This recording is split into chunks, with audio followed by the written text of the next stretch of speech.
बच्चों, class 12th project परख के द्वारा मॉडल सेट जो निकाला गया था उसमें से हम लोगों ने इतिहास विषय का 3 मॉडल सेट कंप्लीट कर लिया है। इस वीडियो में हम लोग चौथे मॉडल सेट के प्रश्नों के उत्तर को देखेंगे। चैनल पर पहली बार है तो जरूर सब्सक्राइब कर ले। तो चलिए हम लोग आज कुछ नया सीखते हैं। पहला आपका क्वेश्चन है, रेहला की रचना किसने की थी? तो इब्न बतूता ने की थी। गुप्तकालीन स्थापत्य का सर्वाधिक विकास किसके समय में हुआ था? तो चंद्रगुप्त द्वितीय। त्रिपिटक किससे संबंधित है? तो बौद्ध से। पहाड़िया जनजाति के जीवन के प्रतीक के रूप में निम्न में किसे जाना जाता है? तो कुदाल।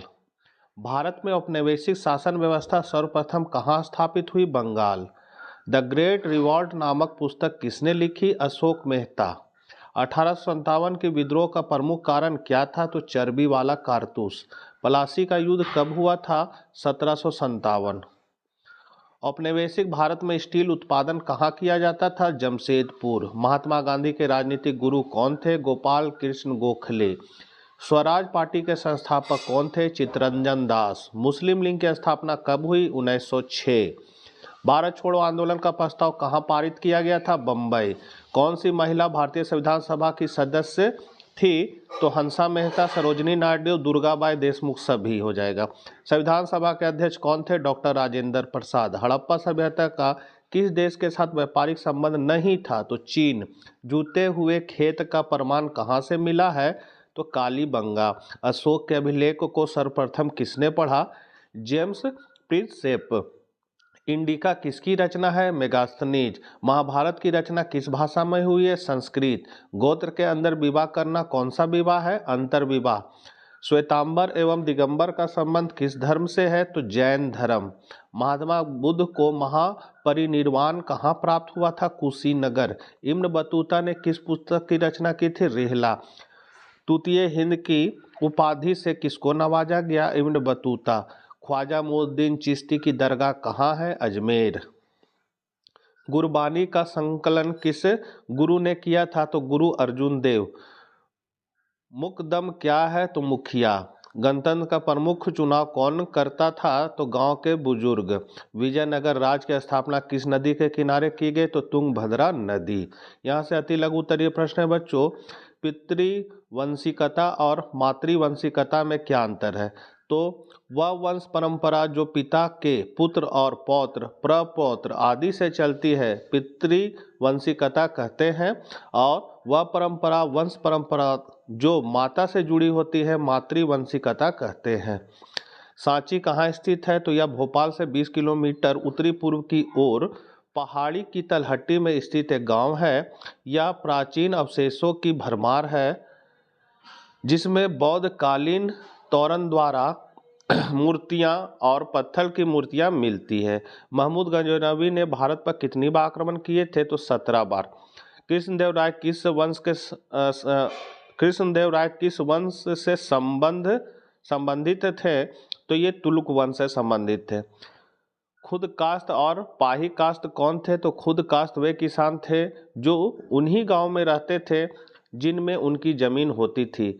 पही कास्ट वे किसान थे जो दूसरे गांव से ठेके पर खेती करने आते थे, मतलब साझा खेती। कृष्णदेवराय में दरबारी भाषा कौन सी थी? तो दरबारी भाषा जो थी वो थी तेलुगु। बंगाल का प्रथम गवर्नर जनरल कौन था? तो लॉर्ड वारेन हेस्टिंग्स था 1772 से 85 तक। भारत का प्रथम अखिल भारतीय सम्राट कौन था? तो भारत का प्रथम अखिल भारतीय सम्राट चंद्रगुप्त मौर्य द्वितीय था। लघु उत्तरीय प्रश्न है आपका, विलय का सिद्धांत क्या है? तो विलय का सिद्धांत के अनुसार अगर किसी सुरक्षा प्राप्त राज्य का शासक बिना एक स्वाभाविक उत्तराधिकारी के मर जाए तो उसका राज उसके दत्तक उत्तराधिकारी को नहीं सौंपा जाएगा। बजाय अगर उत्तराधिकारी गोद लेने के काम को पहले से अंग्रेज अधिकारियों की सहमति प्राप्त ना होगी तो यह ब्रिटिश राज में मिला लिया जाएगा। अगला है, कैबिनेट मिशन पर एक संक्षिप्त टिप्पणी लिखिए। तो कैबिनेट मिशन मार्च 1946 में भारतीय नेताओं के साथ भारतीयों को सत्ता हस्तांतरण की शर्तों पर बातचीत करने के लिए ब्रिटिश सरकार ने कैबिनेट मिशन भेजा। कैबिनेट मिशन ने 2 सीढ़ियों वाली संघीय योजना रखी जिससे आशा की जाती थी कि वह अधिकतम क्षेत्रीय स्वायत्तता के साथ साथ राष्ट्रीय एकता भी बनाए रखेगी। प्रांतों और देशी राज्यों का एक संघ बनाने की बात की गई, जिसमें संघीय केंद्र का केवल प्रतिरक्षा, विदेशी मामलों तथा संचार पर नियंत्रण रहेगा। साथ ही प्रांत विशेष क्षेत्रीय यूनियन बना सकते थे, पारस्परिक सहमति से अपने कुछ अधिकार दे सकते थे। अगला है मोहनजोदड़ो के सार्वजनिक स्नानगार के विषय में लिखे। तो मोहनजोदड़ो में बना सार्वजनिक स्नानगार अपना विशेष महत्व रखता है। यह सिंधु घाटी के लोगों की कला का अद्वितीय नमूना है। ऐसा अनुमान है कि यह स्नानगार मतलब तालाब धार्मिक अवसरों पर आम जनता के नहाने के प्रयोग में लाया जाता था। यह तालाब इतना मजबूत बना हुआ था कि हजारों वर्षों के बाद भी यह वैसे का वैसा ही बना हुआ है। इसकी दीवार काफ़ी चौड़ी बनी हुई है, जो पक्की ईंटों और विशेष प्रकार के सीमेंट से बनी हुई है, ताकि पानी अपने आप बाहर ना निकल सके। तालाब अर्थात स्नानगार में नीचे उतरने के लिए सीढ़ियाँ भी बनी हुई है। पानी निकलने के लिए नालियों का भी प्रबंध है। क्या आरंभिक राज्यों में शासक निश्चित रूप से क्षत्रिय ही होते थे? चर्चा कीजिए। तो शास्त्रों के अनुसार केवल क्षत्रिय ही राजा हो सकते थे, परंतु अनेक बार ऐसा नहीं हुआ है और राजवंशों की उत्पत्ति अन्य वर्णों से हुई है। मौर्य वंश ने एक विशाल साम्राज्य की स्थापना की, परंतु उसकी उत्पत्ति के विषय में विवाद है। बाद के बौद्ध ग्रंथ उन्हें क्षत्रिय बताते हैं, जबकि ब्राह्मणीय ग्रंथ उन्हें निम्न कुल का मानते थे। मौर्य के उत्तराधिकारी शुंग और कण्व ब्राह्मण थे। गुप्त राजवंश को लेकर विवाद है। मध्य एशिया में आने वाले संकों को मलेच, बबर अथवा अन्य देशीय कहा गया है। सातवाहन कुल का संबंध भी ब्राह्मण से था। इस प्रकार कई राजवंश क्षत्रिय वर्ग से संबंधित नहीं थे। वस्तुतः राजनीतिक सत्ता का उपयोग प्रत्येक वह व्यक्ति कर सकता था। सांची क्यों बच गया जबकि अमरावती नष्ट हो गया? तो सांची स्थल के बचने और अमरावती के नष्ट होने का कारण निम्न है। पहला, अमरावती के स्तूप की खोज थोड़ी पहले 1796 ईस्वी में हो गई थी। तब तक विद्वान इस बात के महत्व को नहीं समझ पाए थे कि किसी पुरातात्विक अवशेष को उठाकर ले जाने के बजाय खोज की जगह पर ही संरक्षित करना महत्वपूर्ण होता है। अमरावती स्तूप के पत्थरों को उठाकर दूसरी जगह ले जाया गया। यही नहीं, वहां की मूर्तियों को संग्रहालयों में रखा गया है, जिसके कारण स्तूप का महत्वपूर्ण अवशेष दूसरे जगह चला गया। 1818 ईस्वी में जब सांची की खोज हुई, इसके 3 तोरणदार तब भी खड़े थे, चौथा वहीं पर गिरा हुआ था और टीला भी अच्छी हालत में था। तब भी यह सुझाव आया कि तोरण द्वारों को पेरिस या लंदन भेज दिया जाए, लेकिन किसी कारण से वहां नहीं भेजा जा सका। अंततः कई कारणों से सांची का स्तूप वहीं का वहीं बना रहा। इब्न बतूता द्वारा दास प्रथा के संबंध में दिए गए साक्ष्यों का विवेचना कीजिए।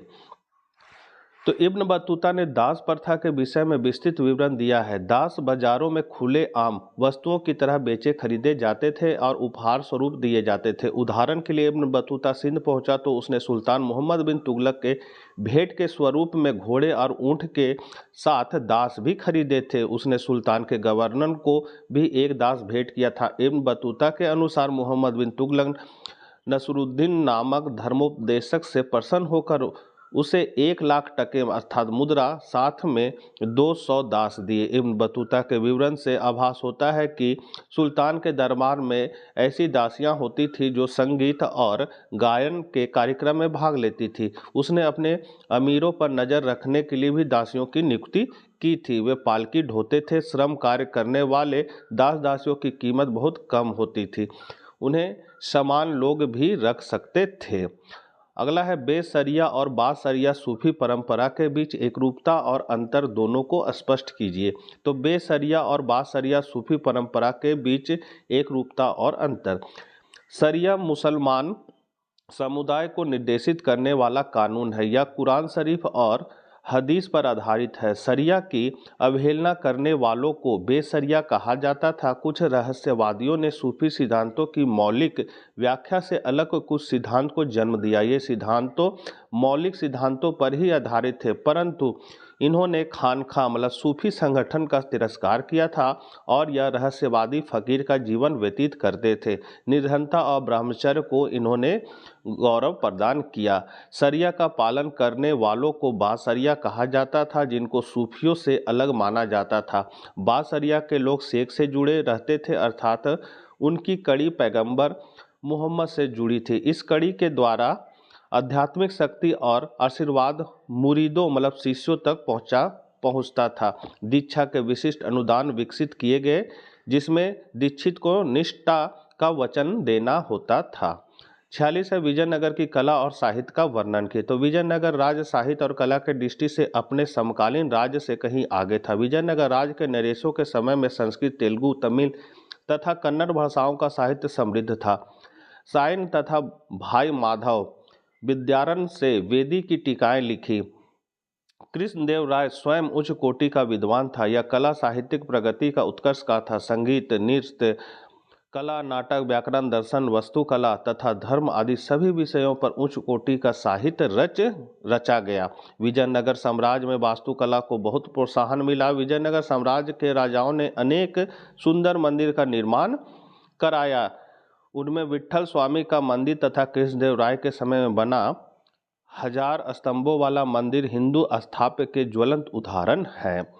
यहाँ से आपका दीर्घ उत्तरीय प्रश्न है बच्चों, पहाड़िया लोगों की आजीविका संथालों की आजीविका से किस रूप से भिन्न थी?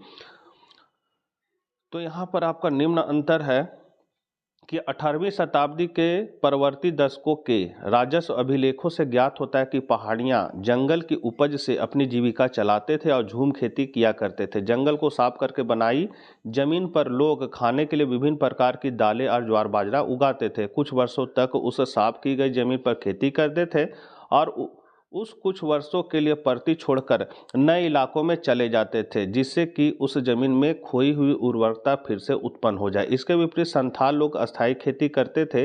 वे परिश्रम से जंगल को साफ करके खेतों की जुताई करते थे। इनकी जमीन चट्टानी थी। बुकानन के अनुसार वहाँ तंबाकू और सरसों की अच्छी खेती होती थी। पहाड़िया लोग गुजारे वाली और खाद्य पदार्थों की खेती अधिक करते थे, जबकि संथाल लोग व्यापारिक और नकदी फसलों की खेती करते थे। पहाड़िया लोग जंगल साफ करके और खेती करने के लिए कुदाल का प्रयोग करते थे। इसके वे हल को हाथ लगाने को तैयार नहीं थे और उपद्रवी व्यवहार करते थे। इसके विपरीत संथाल आदर्श बंसिंदा प्रतीत हुआ, क्योंकि उन्हें जंगलों का सफाया करने में कोई हिचक नहीं थी और वे भूमि को पूरी ताकत लगाकर जोतते थे। जंगलों में पहाड़िया लोग खाने के लिए महुआ के फूल एकत्रित करते थे, बेचने के लिए रेशम के कोया और राल और काष्ठ कोयला बनाने के लिए लकड़ियां एकत्र करते थे। संथाल लोग इस प्रकार का कार्य नहीं करते थे। पहाड़िया लोग प्रायः उन मैदानों पर आक्रमण किया करते थे जहां किसान एक स्थान पर रहकर अपनी खेती बाड़ी किया करते थे। पहाड़िया द्वारा ये आक्रमण प्रायः अपने आप को विशेष रूप से अभाव या अकाल के वर्षों में जीवित रखने के लिए किए जाते थे। संथाल लोग इस प्रकार के कार्यों में रुचि नहीं लेते थे। मैदानों में रहने वाले जमींदारों को प्रायः पहाड़ी मुखियाओं को नियमित रूप से उपज खिराज देकर उनसे शांति खरीदनी पड़ती थी। पहाड़िया लोग व्यापारियों से पथ कर दिया करते थे। संथाल लोग इस प्रकार के कार्यों में रुचि नहीं लेते थे। सन 1857 के विद्रोह की असफलता के कारणों का उल्लेख करें। तो यहाँ आप कारण देख सकते हैं बच्चों। पहला कारण है, यह विद्रोही किसी सकारात्मकता विचारधारा से प्रेरित नहीं थे। इसके पीछे कोई उच्चतर राजनीतिक प्रणाली स्थापित करने की विचारधारा भी नहीं थी। इसके पीछे कोई उच्चतर राजनीतिक प्रणाली स्थापित करने की विचारधारा नहीं थी। विद्रोह की न तो कोई सुनियोजित कार्यक्रम था और न धन की कोई अस्थायी व्यवस्था थी। विद्रोहियों का केवल एक ही मकसद था, विदेशी शासन को समाप्त करना। दूसरा है, विद्रोही नेताओं में राजनीतिक नेतृत्व, सैनिक अनुभव और सामरिक दृष्टिकोण का अभाव था। उनमें से किसी नेता को दिल्ली के पतन के परिणामों का आभास नहीं था और उनके द्वारा इसकी संयुक्त सुरक्षा के लिए कोई उपाय नहीं किए गए थे। विद्रोहियों में अनुशासन की कमी था और उनकी निष्ठाएं शक्तियों के प्रति ज़्यादा थी। तो बच्चों, इस तरह जो लिखा हुआ है आप इसको देखकर लिख सकते हैं। ये ऑफिशियल ही आंसर दिया गया है जो मैं आपको पढ़ के बता रहा हूँ, तो आप इसको देख लीजिए। कहे कि ये वीडियो बहुत लंबा होने जा रहा है, तो इसीलिए अब यहाँ हम इसको समाप्त करते हैं, थोड़ा आपको इसको पूरा दिखा के। 39 नंबर है, बक्सर के युद्ध एवं उसके महत्व की चर्चा करना है आपको। तो देख लीजिए इसका आंसर किस तरह लिखा हुआ है।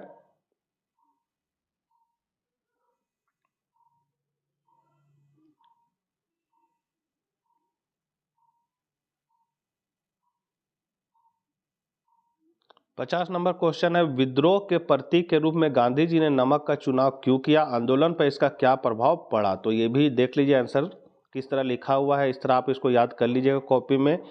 सारे कम से कम 30-32 शिक्षकों द्वारा, विषय विशेषज्ञ शिक्षक मतलब इतिहास के पीजीटी शिक्षक द्वारा ये सब क्वेश्चन आंसर तैयार किया गया है और ये ऑफिशियल जारी किया गया है, जो आपके लिए परीक्षा उपयोगी है। तो इसको नज़रअंदाज ना करें, सभी क्वेश्चन को ध्यानपूर्वक पढ़ें, कॉपी में लिखें, याद करें, ये आपके एग्जाम में आ सकते हैं। 51 नंबर है, हड़प्पा संस्कृति की मुख्य देन या उपलब्धियां कौन कौन सी है। थोड़ा सा टाइपिंग मिस्टेक है, उसको नज़रअंदाज कर लीजिएगा।